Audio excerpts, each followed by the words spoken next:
Gemar Tov. I'd like to begin my remarks by thanking all of those who have helped make our high holiday services an amazing experience. At a time when the smallest amount of normalcy can have the greatest effect on our emotional well-being, so many people have come together to keep our congregation connected to some of the most basic, intrinsic tenets of our holiest traditions. Our professional staff, our office staff, our maintenance staff, our clergy, our lay leadership, and our dedicated corps of volunteers have given our Temple Sinai community back a small piece of the life we knew before we were upended by a pandemic. In the interest of time, I cannot thank you all individually or even adequately, but please know that for the weeks and months to come, I will absolutely be singing your praises to anyone who will listen. I would be remiss in not thanking Sally Mitlis and the entire team at Mitlis Productions for an amazing job producing this year's services. For the first time that something like this has ever been done in our congregation, you helped make it look easy. And we all know how hard that really is. And of course, thank you to those of you who have made the commitment to join us virtually this year. Nearly a year ago, I sat in the sanctuary listening to Lauren deliver her Yom Kippur remarks and began to wonder what I would have to say when it was my turn to stand in front of our congregation. Well, this wasn't it. I never imagined green screens and live streaming. I never imagined signing out Machzorim and being socially distant in the parking lot while we listened to the sounds of the shofar being blown from the roof of our building. And I never imagined that we would spend months yearning for a time when we could be together for just a few hours. But there are other things that I would never have imagined back then either. Virtual bar and bat mitzvah services, Shabbat experiences, and educational programming that connected people trapped in their homes, not just locally, but all across the country. And I could never have imagined the resiliency of our congregation to come together and support one another in the midst of one of the greatest upheavals in our lives that most of us have ever known. But maybe I should have. Maybe I should have known that a congregation nearing its 80th year in existence wouldn't let something even as significant as a pandemic damage the community we have created. I should have known that the love we have for each other, for our congregation, and for conservative Jewish life is greater than the short period of time that we have been apart.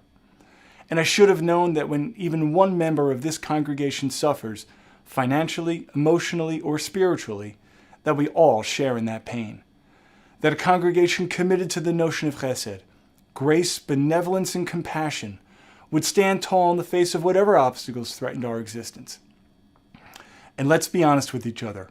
On today of all days, the very existence of this congregation is what we face right now.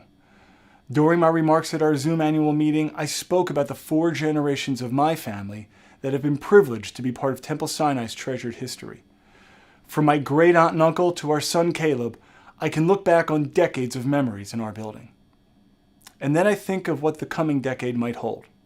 Will our son become a bar mitzvah on the same bima as his cousins? Will he know the joy of volunteering to be an assistant teacher in our religious school?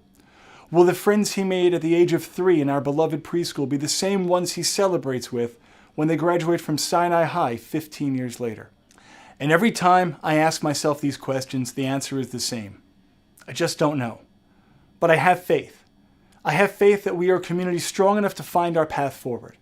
I have faith that we are a congregation comprised of individuals who may have differing opinions, but who time and time again will come together, unified in their understanding that what makes us special, what makes us unique, is not just a shared heritage, but a shared commitment, a shared responsibility to ensure that the next generation, every generation, will learn from our experiences and mold the next chapter of Jewish life into something that outlasts us all.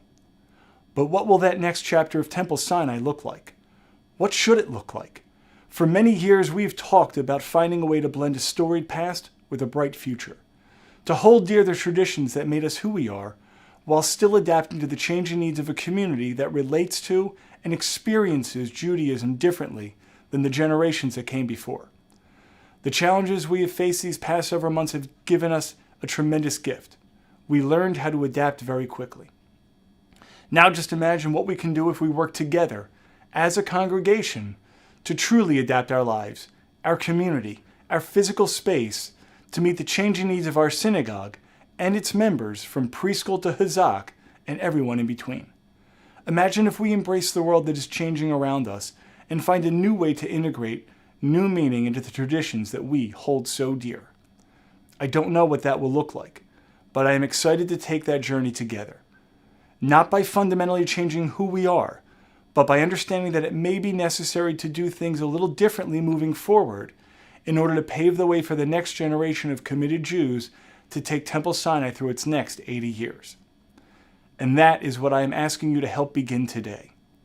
When I look at the world we live in and so many of the challenges we face, I truly believe that we need our Temple Sinai congregation now more than ever.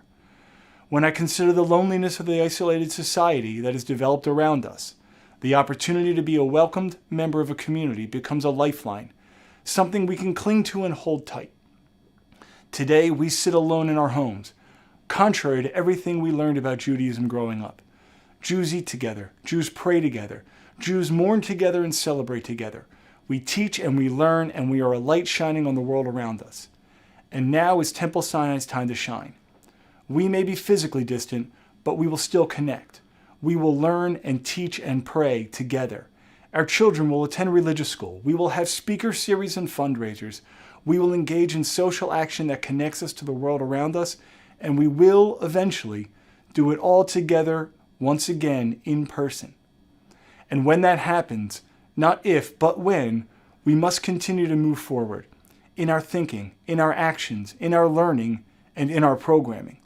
But to do that, we must remember that there is a cost to keeping Temple Sinai a vibrant part of the Jewish community. This year, we were fortunate enough to refinance our mortgage and pay off our credit line only weeks before we closed the building for in-person activities. That has allowed us, to a large extent, to sustain ourselves during a time when our preschool enrollment has decreased significantly due to the coronavirus, and paying synagogue dues has become a challenge for many who are struggling just to meet their expenses. I know this is a difficult time for many in our community, and I know that it is a hard thing to be asked to contribute to our synagogue's annual appeal, given what is happening in the world and with the financial uncertainty that so many of us are facing. And yet, I hope that you will agree that maintaining the synagogue now and for the future is a responsibility in which we all share. And so I ask you to make a personal investment in the synagogue, at whatever level you can, so that we can work together to foster a new culture of giving within our community. Our willingness to dig deep for this congregation, for this community, has always been truly inspiring. And this year can be no different. Whatever amount you can pledge, large or small, you will help secure a personal stake in the future of our sacred community. Together, we will build the future. If you have already pledged your gift for this year, thank you very much. If you have not yet done so, I ask that you take some time in the coming weeks to reflect on how much our congregation means to you and the importance of our sustainability. This year, I am proud and privileged to announce that several families have generously committed to a matching gift for our annual appeal. These congregants will match dollar for dollar all donations to the annual appeal up to $70,000. I implore you, exceed their match, exceed their expectations. Help us welcome in not just a new Jewish year, but a time where we recognize that by stretching ourselves maybe a little more than we thought possible for 1 year, we can ensure a much longer future for our synagogue and Jewish community. The annual appeal not only ensures Temple Sinai's continued operations, it also enables those families to participate fully who could not otherwise afford to do so. Maybe this year you are one of those families, and if so, giving of your time is as valuable to our congregation as giving of money. You are a precious resource, even more so than the dollars that may have been pledged in years past.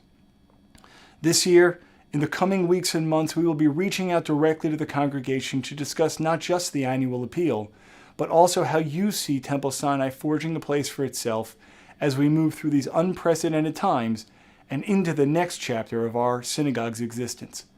I hope that you will all contribute, not just dollars, but ideas. This is your synagogue, your congregation, your community.